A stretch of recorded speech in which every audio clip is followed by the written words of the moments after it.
Ladies and gentlemen, welcome to today's full committee hearing, a continued assessment of delays in VA medical care and preventable veteran deaths.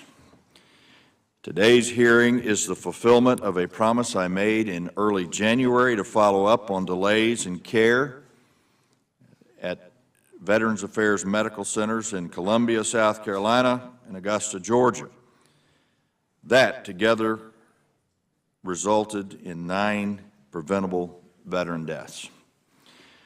I had hoped that during this hearing we could be discussing the concrete changes that VA had made, changes that would show beyond a doubt that VA had placed the care of our veterans first, and that VA's commitment to holding any employee who did not completely embody a commitment to excellence through actions appropriate to the employee's failure to be held accountable. Instead, today, we are faced with even more questions and an ever-mounting list of evidence that despite the myriad of patient safety incidents that have occurred at VA medical facilities in recent memory, the status quo is firmly entrenched at the Department of Veterans Affairs.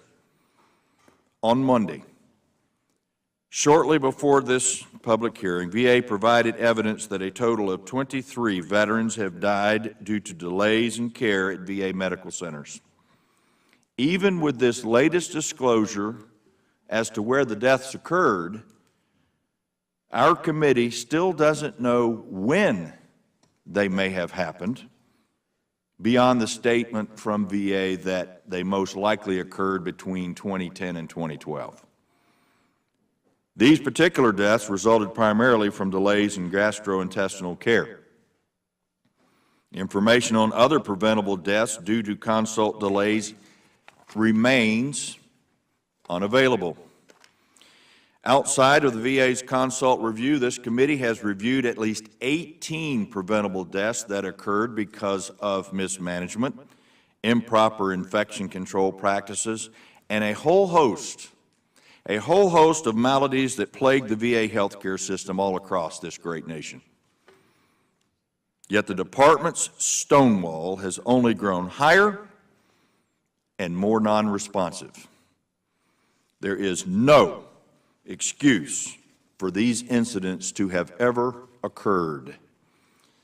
Congress has met every resource request that VA has made, and I guarantee that if the department would have approached this committee at any time to tell us that help was needed to ensure that veterans received the care they required, every single possible action would have been taken to ensure that VA could, in fact, adequately care for our veterans.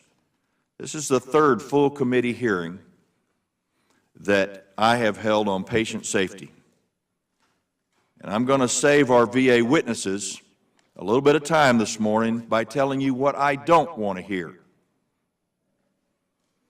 I don't want to hear the rote repetition of, and I quote, "The department is committed to providing the highest quality care which our veterans have earned and that they deserve.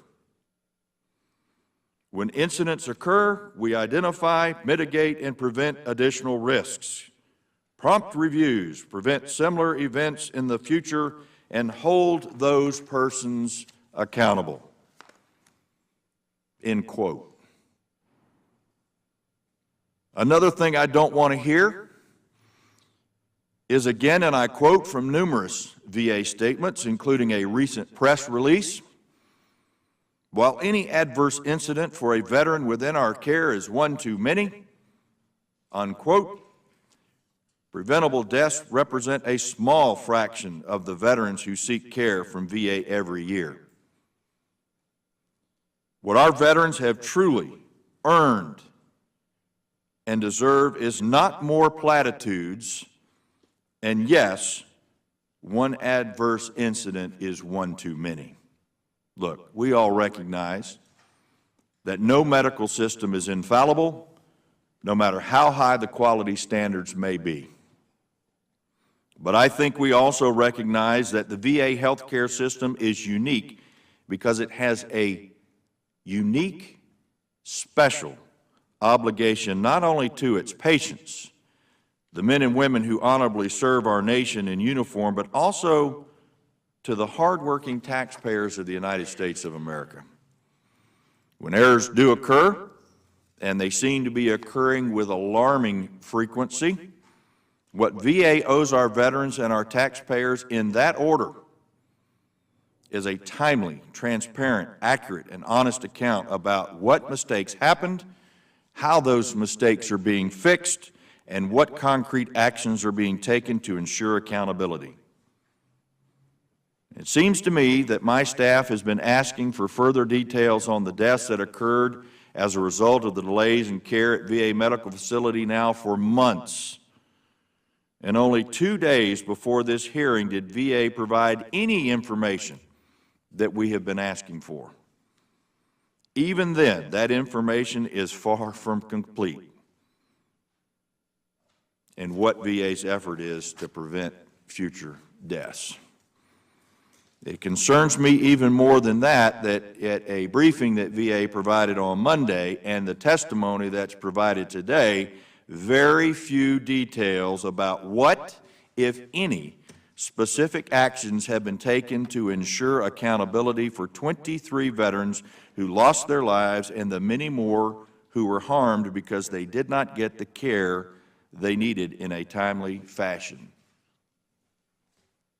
The VA witness's testimony that is provided for today is ridiculous. It answers no question. It provides no new information. And I'm tired of begging the Department of Veterans Affairs to answer this committee's questions. On our first panel today, we're going to hear from a veteran who sought care through the William Jennings Bryan Dorn VA Medical Center in Columbia, South Carolina, a facility that I visited earlier this year.